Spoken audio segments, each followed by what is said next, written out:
নাই। এই জন্য আমাদেরকে রোজা রাখলে আমাদেরকে আমরা যারা রোজা রাখি পরিপূর্ণ যদি আমাদের রোজাটা যদি আমাদের আল্লাহ দরবারে কবুল হতে চায়, তাহলে আমাদেরকে এই সমস্ত আমাদের অশ্লীল অন্যায় কথাবার্তা গুলা আমরা বেশি কথা বলে বেশি কথা বলা যাবে না।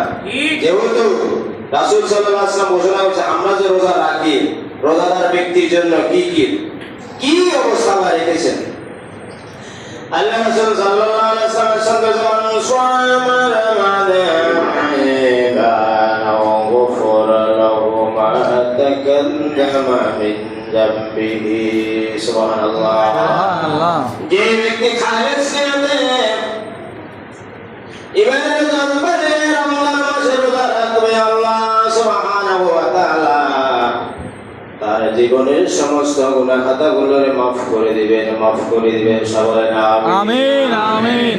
যারা আমরা এই মসজিদে আজকে উপস্থিত হয়েছি, আমাদের দীর্ঘ 40 বছর 30 বছর 20 বছর 15 বছর 60 বছর 70 বছর 80 বছরের জিন্দেগিতে কত হাজার গুনাহ করেছি। যদি আমরা ক্যালকুলেশন করতাম তাহলে আজকের এই জমিনের মধ্যে আমরা শুধু গোড়াগড়ি করে কাঁদতাম। শুধু এটা যদি জানতাম কত হাজার গুনাহ করেছি আমরা। রমজানটা শুধু ইবাদতের সহিত রাখার কারণে আল্লাহ সুবহানাহু ওয়া তাআলা আমাদের জিন্দেগীর গুনাহগুলোকে মাফ করে দিবেন। সবাই বলেন আমিন আমিন। বিনামূল্যে মাফ করে দিবেন। আল্লাহ বলছে আমার কাছে চাও ফাসাব্বিহ বিহামদি রাব্বিকা ওয়াস্তাগফির ইন্নাহু কানা তাওয়াবা। তোরা আমার কাছে চা, আমার তাসবিহ করতে, আমার গুণগান গা।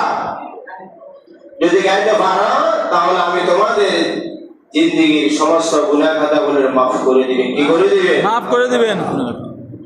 রমজান রোজাদার ব্যক্তির জন্য আল্লাহ কি পুরস্কারের ব্যবস্থা রেখেছেন।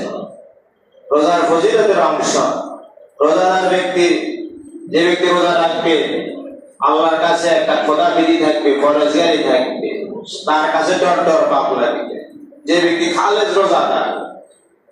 দ্বিতীয় নম্বর হলো যে ব্যক্তি রোজাদার, এই যে রোজা রাখলাম এই রোজা কাল কিয়ামতের দিন হাসরের দিন আমাদের জন্য সুপারিশ করবে। কি করবে? সুপারিশ করবে আমাদের জন্য। কি করবে?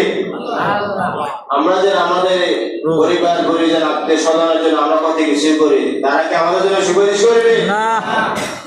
কিন্তু রোজা সুপারিশ করবে।